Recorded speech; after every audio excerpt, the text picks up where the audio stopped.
Hi, my name is Rachel Paxton. Today I'm going to show you how to can split pea soup.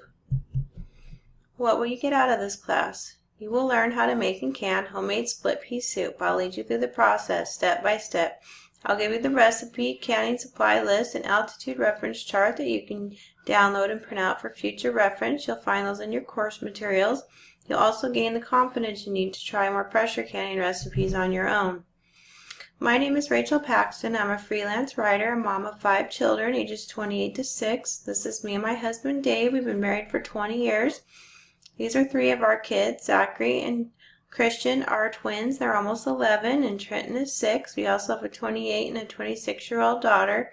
I've been canning for more than 20 years, and I'm the owner of the website, creativehomemaking.com. For this recipe, you will need 2 cups of carrots chopped, a cup of celery chopped, 2 cups of onions chopped, 6 cloves of garlic minced, 4 cups of dried split peas, 2 cups of chopped cooked ham, 16 cups of chicken broth, and salt and pepper. This will make 4 quarts or 8 pints of split pea soup. You also need a pressure canner, a ladle, a jar lifter, a wide mouth funnel, and a pint or quart sized canning jars. This is a dial gauge pressure canner. If you don't already have one, you'll need to get one. There's 2 kinds of canners, a dial gauge and a weighted gauge canner. This is the dial gauge. This is the most common one that you'll find at the store. There's a link to this in the supply list in your course materials if you need to check this out on Amazon. This is a 16-quart canner. It's about $75.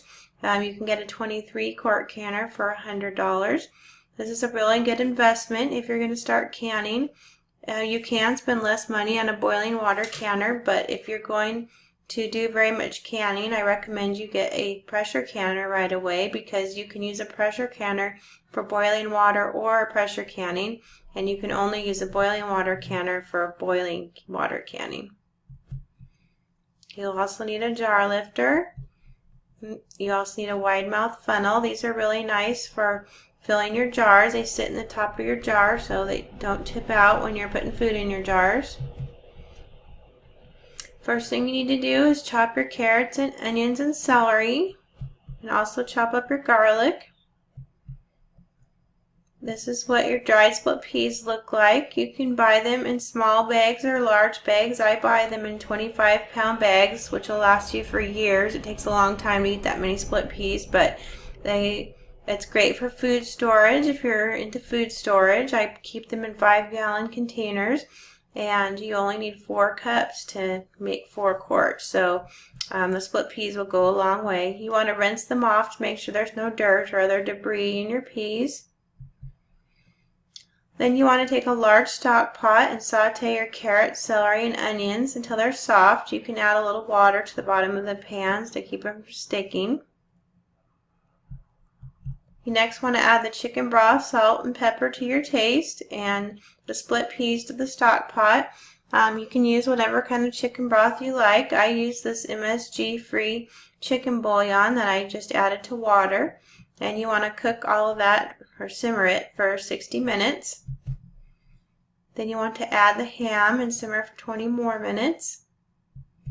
And while that's cooking, you want to sterilize your jars, rings, and lids in the dishwasher. You can reuse jars and rings, but you need to buy lids and use new lids every time. You also want to fill your canner with 3 to 4 inches of water and heat it until boiling. After your soup's done cooking, your peas won't be totally cooked yet, and that's alright because they will finish cooking in the pressure canner, so they'll be about halfway cooked by now. So you want to ladle the soup into the canning jars, leaving an inch headspace, and if you're short any liquid, just add a little bit of hot water to make up the difference. It's important to have the correct amount of headspace when you're pressure canning. Your food in your jar will expand when it's being heated, and if there's not enough space in the jar, your jar could explode. The headspace is the amount of space between the top of the soup and the top of the jar, so make sure there's an inch of headspace and you won't have any problems.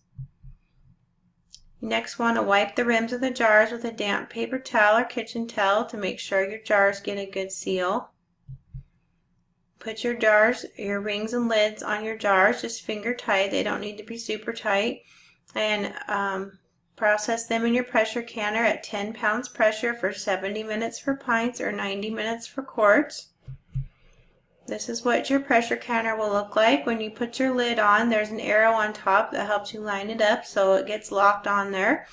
The first thing you want to do is turn the heat up on the stove onto high and take your pressure regulator off of the canner, and soon you will see steam coming out of the vent pipe.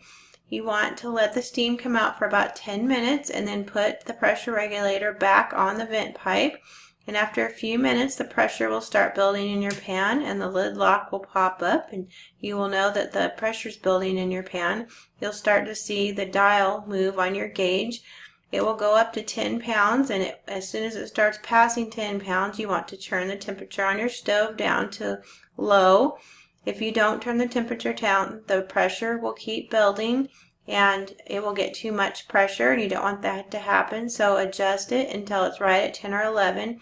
If it ever drops below 10, you're going to have to start timing over again. You don't want that to happen. So as soon as you get it steady at 10, 11 pounds, start your time.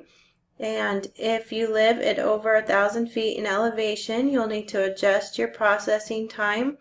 You will need to cook it for longer. So if that's the case, there's an altitude adjustment chart in your course materials. So check that out if you need to adjust your processing time. But this processing time is for 1,000 feet and below. So for the quarts, I process for 90 minutes at 70 minutes for pints.